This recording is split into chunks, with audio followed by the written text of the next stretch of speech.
seated. Thanks so much, everybody. Everybody have a seat. Well, welcome to the White House. It is wonderful to see all of you. Thank you, Joe, for that kind introduction. Thank you, Valerie, for the great leadership you've shown on this, and to all of you, business leaders and advocates, members of Congress who are here, members of my administration. I'm so glad that all of you could be here to celebrate the 50th anniversary of the Equal Pay Act. Now, when you think about it, we're not just celebrating a law. We're honoring the heroes who made that law possible. The fierce determination of Americans who saw a wrong and worked to right it.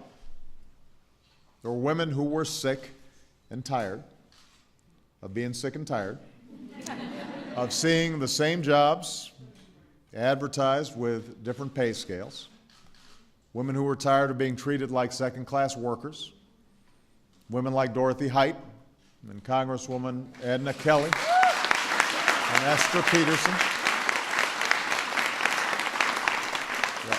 all who pushed to make the Equal Pay Act a reality.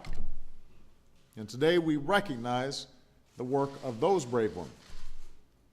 But until equal pay truly is a reality, we're also here to recommit ourselves to the work that remains to be done. 50 years ago today, President Kennedy signed the Equal Pay Act into law right here in the White House. He said it was basic to our democracy. It's the idea that all of us are created equal.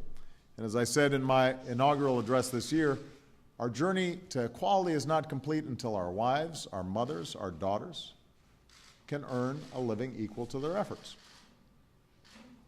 The day that the bill was signed into law, women earned 59 cents for every dollar a man earned on average. Today, it's about 77 cents. So it was 59, now it's 77 cents. It's even less, by the way, if you're an African American or a Latina. So I guess that's progress, but does anybody here think that's good enough? No. I assume everybody thinks we can do better. Yes. Yes, we can. So that's right.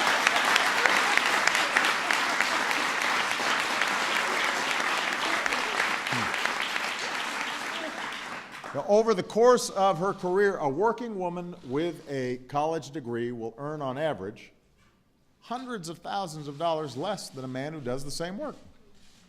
Now, that's wrong. I don't want that for Malia and Sasha. I don't want that for your daughters. I don't want that to be an example that any child growing up ends up accepting as somehow the norm. I want every child to grow up knowing that a woman's hard work is valued and rewarded just as much as any man's. Now, what's important to realize also, though, is this is not just an issue of fairness. There's a family issue, there's a middle-class issue, there's an economic issue.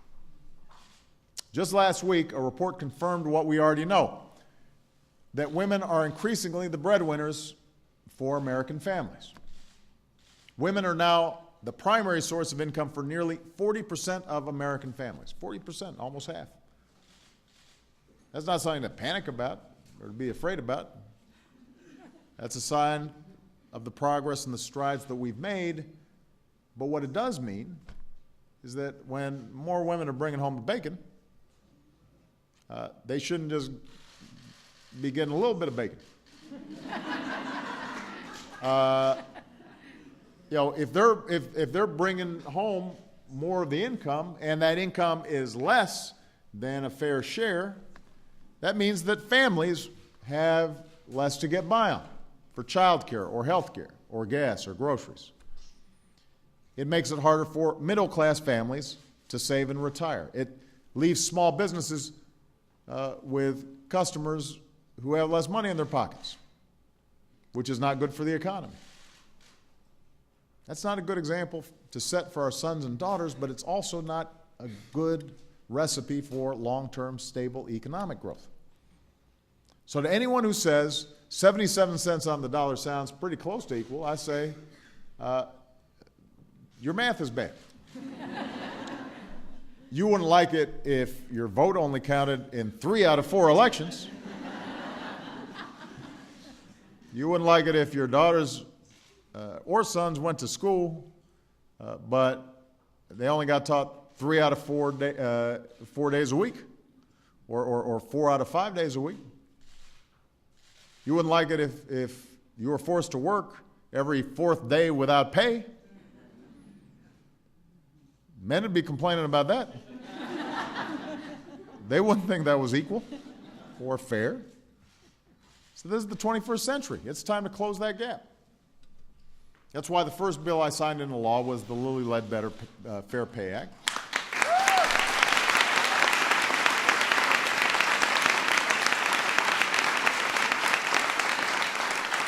That's why, as Valerie mentioned, I created the first ever White House Council on Women and Girls, which is working to close that gap.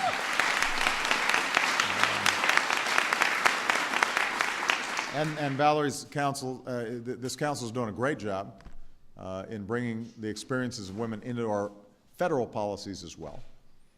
It's why I established a National Equal Pay Task Force to help crack down on violations of equal pay laws, which, by the way, they're doing at a record rate.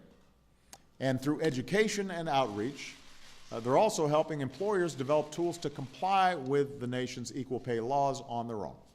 And that's why earlier this year I signed a presidential memorandum directing the federal government to close that gap for good for its employees. Right? We have to set an example.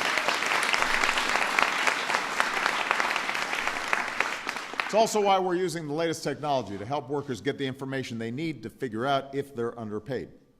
And thanks to innovators like Rachel and Laquita, who are up here, we can now say there's an app for that.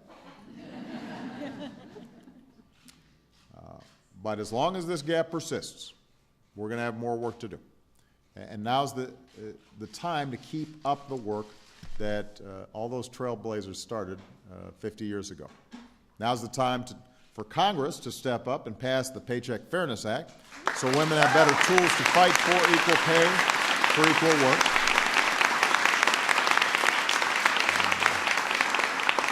Now's the time for us to encourage more young women to pursue math and science education.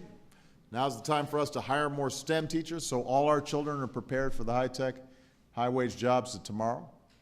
Now's the time to make sure businesses offer men and women the flexibility to be good employees and good parents. And I really want to commend Deloitte and Sumall and the CEOs who are with us here today. They are creating exactly the kinds of innovative workplaces that help hardworking Americans thrive, and they're committed to pay equity. And so, you know, when you have a chance to talk to Joe, you know, say thank you. And CEOs who are out there, if you want a first-class company that is tapping into the talents and resources of all your employees, make sure that you're putting in place systems so that they all feel like they're being treated fairly and equally. It's a simple principle, and it's a powerful one. And now's the time to make sure that you know, we are putting in place a minimum wage that you can live on, because 60% of those making the minimum wage are women.